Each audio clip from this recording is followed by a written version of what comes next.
Gila men, gara-gara wabah COVID ini, PHK di mana-mana. Kalau gue lihat sekarang nih ya, di Liputan 6 dibilangin ada 43.000 pekerja di Jawa Barat yang dirumahkan.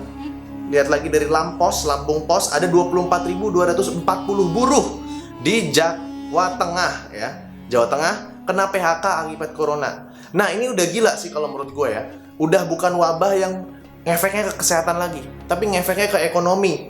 Nah, hal itu bisa terjadi loh sama lo kalau misalnya lo bekerja, atau kalau belum bekerja, itu juga bisa terjadi sama orang tua lo atau orang yang menanggung hidup lo. Nah, maka dari itu gue bikin video ini buat ngasih pandangan dan inspirasi gimana cara cari duit waktu lo di rumah aja.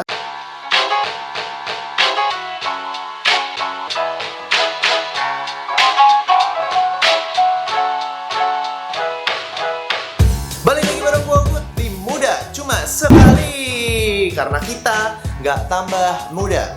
Buat lo yang baru pertama kali masuk ke Muda Cuma Sekali adalah self-development channel dan personal branding.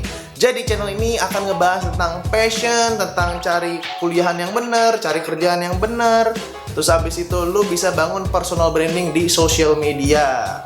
Jadi cocok banget buat lo yang masih bingung jati dirinya mau arahnya kemana, atau lo pengen bisa punya personal branding di social media dan menginfluence banyak orang. Nah, buat teman Ogut yang sering mampir ke YouTube gua, salam hormat buat lo semua dan I love you all, karena lo semua gua bikin kontennya selalu semangat. So, tanpa banyak basa-basi, kita akan ngebahas 5 hal yang bisa lo lakukan untuk dapetin duit saat di musim COVID seperti ini. Nah, langsung aja kita mulai. Sebentar. Lu harus ngerti dulu penjelasan kenapa banyak orang di PHK. Karena gue yakin nggak semuanya orang itu udah ngerti kok bisa sih gara-gara penyakit tapi orang-orang di PHK. Gimana sih kok bisa gara-gara penyakit doang tapi bisa banyak orang yang di PHK? Oke, gue akan jelasin di pain ya. Logikanya simpel aja. Jadi gini, ini kan ada sebuah perusahaan, oke, C ya, company. Perusahaan itu punya banyak karyawan, betul nggak? Punya banyak karyawan. Nah, ini karyawan. Ya. Nah, perusahaan itu dia ngeluarin duit kan buat karyawannya kan, buat ngegaji kan, seperti itu kan. Nah, tapi kenapa si perusahaan ini bisa ngeluarin duit buat karyawan ini? Karena dia dapat pemasukan juga dari orang-orang yang jadi customer-nya dia, ya kan. Set, misalnya gini customer dia kan. Nah, tiba-tiba datanglah COVID gitu. COVID-nya ini bukan matahari ya, ini COVID datang menyerbu gitu kan. Nah, COVID ini sebelum mengefek orang-orangnya dulu, kan ada kebijakan namanya lockdown ya. Ini LD ya, lockdown. Nah, kalau misalnya lockdown, itu banyak perusahaan yang nggak bisa beroperasi, di mana yang pertama adalah ngaruhnya barang nggak bisa dikirim ke pelanggan karena lockdown gitu loh. Atau kalau misalnya dikirim pun harganya bakal naik karena harus lebih lama pengirimannya dan segala macamnya. Terus karyawan-karyawan ini karena lockdown itu disaranin untuk kerjanya di rumah. Pasti kalau orang awal-awal kerja di rumah nggak bakal terlalu efektif. Akhirnya mandek nih. Dia dapat uangnya mandek karena ada lockdown dari daerahnya. Terus dia produksinya juga mandek karena karyawan-karyawannya kan harus di work from home. Akhirnya apa? Akhirnya dia dapat duitnya sedikit, dan akhirnya makanya karena dapat duitnya sedikit, ini orang satu-satu di-cut gitu loh. Ini merah warnanya. Nah, inilah secara simpelnya ya. Kenapa gara-gara COVID aja bisa membuat orang-orang tuh di PHK. Ditambah lagi, misalnya nih si customernya perusahaan ini, itu dia kerja di perusahaan misalnya D gitu ya, perusahaan D. Nah, perusahaan D juga nggak dapat duit, akhirnya mencatin si orang-orang ini, si yang jadi customer si C, si karyawannya perusahaan D. Nah, alhasil si C, ya yang tadi biasanya dapat duit dari karyawan perusahaan D karena beli barangnya, dia jadi seret gitu loh. Nggak ada beberapa yang nggak beli lagi nih si orang-orang di sini karena ya udah nggak dapat duit dari perusahaan si D. Kurang lebihnya simpelnya seperti itu. Gue nggak bakal bahas detail. Kenapa? Karena biar nggak terlalu lama. Yang pertama yang bisa lo lakukan adalah dropship. Dropship itu simpelnya adalah calo. lu jualin barang orang. Nah, di zaman sekarang istilah dropship dipakai, kalau menurut gue ya, mungkin gue salah, bisa dikoreksi kalau misalnya gue salah. Dropship itu kayak calo tapi di dunia online. Jadi dia nggak punya barang, nggak punya apa-apa, dia tapi nawarin ke teman-temannya terus jualin. Barangnya barang orang lain yang nyetok, orang lain yang kirim ke orang tersebut, si customernya. Nah, itu adalah dropship. Enaknya dropship, kenapa lu bisa lakukan di saat COVID seperti ini adalah karena satu, orang banyak di rumah. Dua, orang banyak di rumah, dia tetap perlu konsumsi barang. Yang ketiga, lu nggak perlu kemana-mana. Terus abis itu lu juga nggak perlu nyetok, semuanya diurusin sama dropshipnya. 3 alasan itu yang bikin lu harus memulai atau memikirkan dulu deh, pertimbangin dulu untuk dropship. Nah, dropship di mana? Dropship bisa kayak contoh-contohnya platform yang gue tahu ya, ada Tokopedia, ya kan, Tokopedia udah bisa dropship biasa tau gue. Sama yang gue tahu juga ada namanya dropship aja, itu punyanya Rico Huang. Ini gue nggak disponsorin sama sekali, tapi emang ini gue mau bantu lu. Lu bisa coba cari arahan di sana. Nah, barang-barang apa aja sih yang harus dijual? Yang pastinya dalam sebuah bisnis itu barang tuh terbagi jadi 3, kebutuhan primer, kebutuhan sekunder, sama kebutuhan tersier. Nah, kebutuhan-kebutuhan yang sekarang lagi booming itu adalah kebutuhan-kebutuhan primer yang bersifat kesehatan. Contohnya kayak suplemen, kayak masker, kayak hand sanitizer, dan lain-lain. Mungkin di diri lu bakalan bilang, Bang, gua kan nggak enak hati bang, masa lagi kayak gini jual masker, kayak nggak punya perasaan banget deh. Gini ya, gue pernah baca, untuk lu jualan masker kayak gini, itu tuh malah bantu orang, karena suplai masker di luar sana tuh susah. Asli, harganya gila-gilaan, makanya dengan lu bantu jualan, itu bisa menurunkan harga. Oke, dan itu halal. Oke, halal kok. Yang kedua, sebelumnya kan gue udah jelasin tentang dropship. Nah, dropship itu kan jualan barang. Kalau sekarang kita jualan keahlian. Gini, sekarang kalau misalnya keahlian, orang itu kan beli otaknya kita ya. Otaknya kita, mostly. Kalau keahlian, itu dengan adanya media online itu udah enak banget. Contohnya misalnya lu akuntan. Akuntan banyak yang dirumahin, misalnya seperti itu. Atau akuntan sekarang lagi work from home, lagi nggak banyak kerjaan, gitu ya. Lu bisa aja buka jasa untuk bikinin laporan keuangan untuk UMKM. Lu pasarin sama temen-temen lu yang punya bisnis. Pertama, kasih aja harga murah dulu. Atau kedua, buat kayak dulu kerjaan gue konsultan manajemen.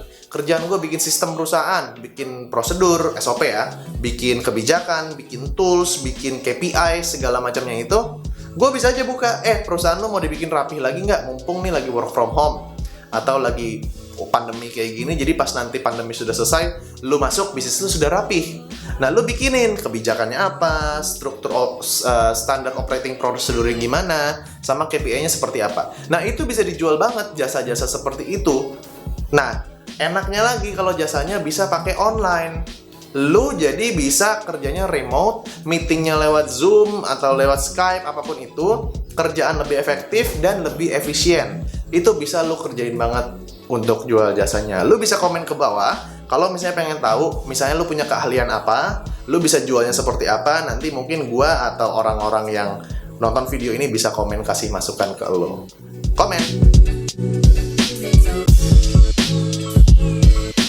Nah, yang ketiga masih keterkaitan dengan keahlian lu. Ini bisnis yang sebenarnya kedepannya menjanjikan ya, produk yang menjanjikan, yaitu jualan kelas online. Oke? Jadi kalau misalnya lu punya keahlian, lu akuntan, lu misalnya konsultan, lu desain grafis, lu video editor, lu bisa aja bikin kelas online buat basic accounting, basic videografis, basic apapun itu. Lu bisa mulai dengan cuman modal WhatsApp, cuman modal handphone nih, handphone ini doang. Lu bikin WhatsApp group, kalau misalnya mau ikutan WhatsApp grupnya, bayar misalnya 50.000 atau 70.000 gitu.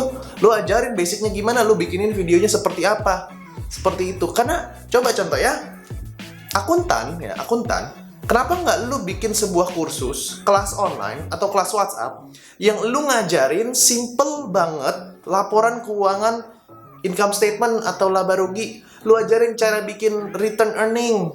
Terus lu ajarin cara bikin cash flow statement atau laporan arus kas. Lu ajarin lagi gimana cara bikin balance sheet. Balance sheet tuh neraca ya, neraca saldo. Itu mereka akan dengan sangat bisa menerima kalau lu bikin kelas online seperti itu, di mana mereka lagi banyak waktu di rumah, dia bisa belajar buat bagusin perusahaannya dia. Harusnya lu juga bisa jual di dalamnya.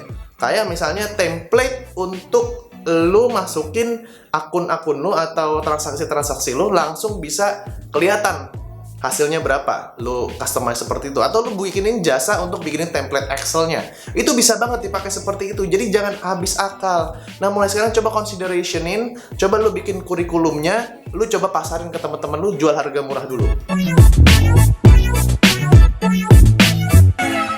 Nah, yang keempat adalah perdalam ilmu. Perdalam ilmu ini penting banget. Kenapa? Kalau mungkin lu nggak punya keahlian apapun untuk bisa dijual, atau lu nggak punya barang apapun untuk di dropship, untuk dijual, atau lu enggan untuk berjualan gitu, lu banget deh door to door nawarin ke teman-teman gitu. Padahal lu nyesel banget kalau misalnya lu nggak bisa jualan, coy, asli. Kalau lu bisa jualan ya, lu nggak usah takut nggak bisa hidup. Yang penting lu punya skill buat jualan barang. Seandainya krisis apapun, lu nggak bisa makan, cuman buat nyari 100.000, 200.000, lu bisa cari barang, ambil, lu jualin ke orang. Rugi lu nggak punya ilmu buat dagang, asli rugi banget. Tapi gue nggak bisa nggak bisa menyamaratakan semua orang. Ada mungkin orang yang memang sukanya bekerja. Nah, kalau misalnya kayak gitu lu udah tertanggung kena PHK atau belum kena PHK, mulai dari sekarang coba lu perdalam lagi ilmu lu. Perdalam lagi ilmu yang menjadi konsentrasi atau disiplin lu. Misalnya lu HRD atau finance atau lu bagian risk management. Lu belajar lagi lebih detail ke situ dari sumber-sumber yang ada di internet. Kalau bisa lu ambil kursus-kursus yang berkaitan dengan tempat lu menginjakan kaki di Udemy contohnya, atau dimanapun itu. Skill Academy kan sekarang juga ada ruang guru ya. Tujuannya apa? Kalau seandainya lu itu nanti di PHK, amit-amit ya, nauzubillah min zalik ya, lu udah ada pegangan ilmu yang lebih baik atau lebih dalam lagi untuk melamar kerja selanjutnya, ya kan? Dan yang terakhir, lebih enaknya adalah kalau seandainya lu nggak di PHK, lu punya kemungkinan naik jabatan lebih tinggi. Misalnya di perusahaan yang sama, atau nanti pada saat lu mau pindah jabatan ke pindah perusahaan juga, karena skill lu lebih bagus, itu bakalan dapat lebih tinggi. Jadi manfaatin saat ini juga untuk belajar. Oke? Belajar bisa yang gratis, bisa yang bayar. Terserah lu semua. Tapi yang jelas gue kasih tahu bedanya belajar gratis sama belajar bayar adalah belajar gratis itu maksudnya ilmunya berantakan lah, simpelnya gitu. Ilmunya berantakan. Tapi kalau misalnya belajar bayar, itu ilmunya udah dijahitin secara kurikulum, terstruktur sama orang yang bikinnya. So, let's go. Next. Nah, yang terakhir gua banget nih, mulai bikin konten. Oke? Lu tahu kan, kalau orang yang udah main di sosial media, itu enak banget hidupnya. Nggak enak-enak banget sih, ada aja menderitanya, ada aja sepinya. Ya lebih enaknya adalah dia work from home selamanya sebenarnya. Kecuali kalau misalnya ada meeting, kecuali kalau misalnya ada event yang harus dihadiri segala macamnya, ya kan. Kedua, dia bisa ngatur jam kerjanya sendiri. Bisa lebih panjang, bisa lebih pendek ya dari jam kantoran ya tetap ya. Ketiga, dia jadi bos dirinya sendiri. Jadi nggak punya bos, nggak punya apapun itu, semuanya dia jadi bosnya. Nah, maka dari itu kalau misalnya lu pengen punya hidup yang seperti itu, mulai dari sekarang bikin deh konten. Coba bikin konten. Podcast kek, YouTube kek, atau Instagram kek. Kalau lu mau dapat duit cepet, ya lu harus bikinnya YouTube karena langsung dapetin AdSense kan. Tapi kalau misalnya lu mau lebih long term, lu harus bikinnya Instagram, YouTube juga, kalau bisa podcast juga. Tapi kalau misalnya mau cepet-cepet dapat duit sih ya YouTube dulu. Tapi harus serajin-rajin mungkin untuk bikin kontennya di YouTube, dan kontennya harus pas. Nah, tapi permasalahannya adalah gimana cara bikin kontennya, Bang? Gue nggak tahu nih cara bikin konten seperti apa. Dasar-dasarnya juga nggak tahu. Gue nggak ngerti caranya cari ide buat konten tuh kayak gimana. Gue nggak ngerti editing. Kalau lo punya masalah seperti itu, nggak apa-apa, wajar. Karena gue pun dulu juga ngerasain seperti itu waktu di posisi lo. Nah, gue punya training untuk video edukasi selama 1 jam gitu. Dasar-dasar gimana sih caranya bikin konten. Setelah lu nonton training itu, gue yakin lu bakalan bisa ngerti dan langsung kayak, ternyata gitu doang tuh bikin konten tuh. Gila, gampang banget ya. Itu gue jelasin basicnya ya, tapi tetap teknikalnya lu harus belajar editing sendiri, tetap aja kayak gitu. Nah, silakan cek link di deskripsi di bawah. Gue ada trainingnya. So, itu semua 5 hal yang bisa lo lakukan untuk dapetin duit saat COVID-19. Thank you banyak udah nonton semua, dan kasih kolom komen gimana lo suka apa enggak sama video ini, dan sampai jumpa di video selanjutnya. Tetap di Muda Cuma Sekali, karena kita nggak tambah muda.